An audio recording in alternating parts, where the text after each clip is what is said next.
It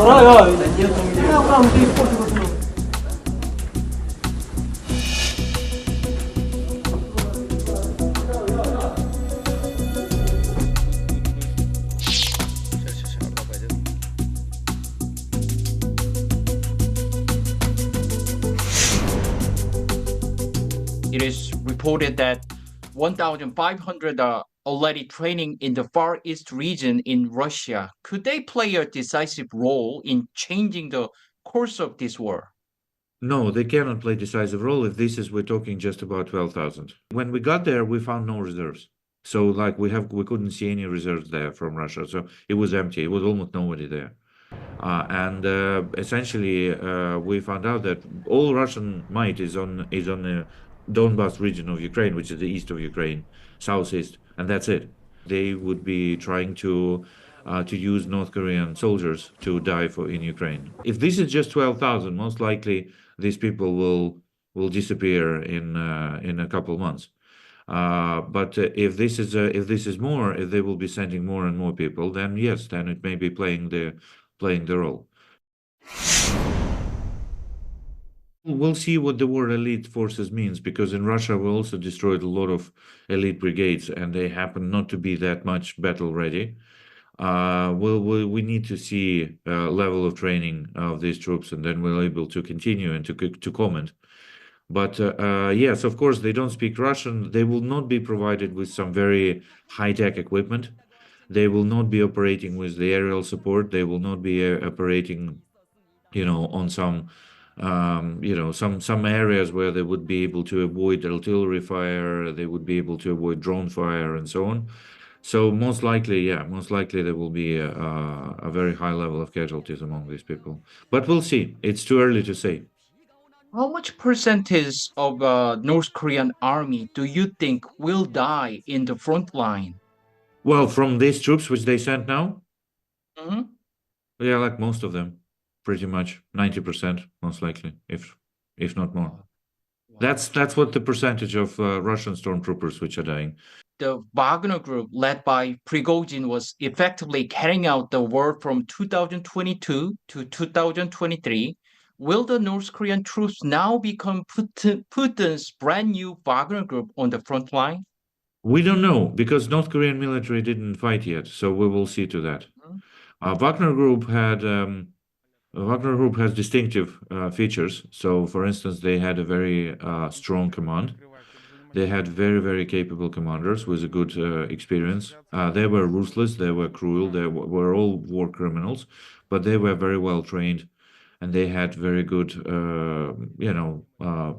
like management skills. From what we see, we don't know what will be that commanding link of North Korean troops. If North Korean soldiers will be run by Russian officers, most likely they will be used just a cannon fodder. They are sending people to like stormtroopers. Essentially, it's a World War I tactic in order to take some positions. And they have a huge tolerance for losses. So essentially, Russia is losing about 15 from 1.1 to 1,500 people a month. So which means 1,500 people they can lose. I'm sorry, not a month, a day. A day. A day. A day. Is that they want to show the world that they have allies, that they have people who can, the countries, sorry, who can give them resources. And so this is much bigger war than some people think. They've been constantly threatening the world with escalation. So what they did, they had a special kind of escalation path in a relationship with the Western community, particularly Western community. So they've been constantly telling them, don't support Ukraine because this will escalate the war.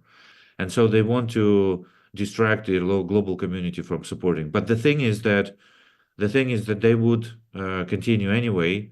And what we're trying to say to global community is that if you are afraid of escalation, it's going to happen anyway. to this. But if they keep on sending people, and if they send officers, and if they do what we call lessons learned, basically analysis, war experience analysis, then yeah, they can incorporate those that knowledge into their own doctrine and into their own training, and then the rest of the North Korean military will become much more up to date with what's going on. The nature of the war is changing tremendously right now. If North Korea becomes very familiar with those developments, yeah, of course, that's a threat to everybody around them. With many North Korean soldiers likely to die, could this actually destabilize the North Korean regime? I mean, it's probably, you know this better than us. Transparency of the information transparency in North Korea is very low.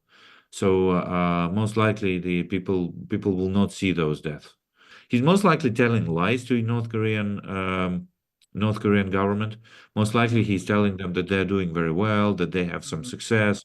We also believe that it makes sense to have a strategic discussion between Ukraine allies and the Korean government, because we need to be very much on the point that we need to make sure that the North Korean partnership and Russian partnership of North Korea and Russia fails.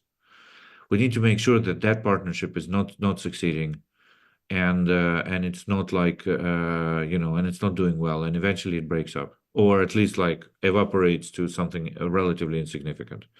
South Korean government needs to look at that very seriously.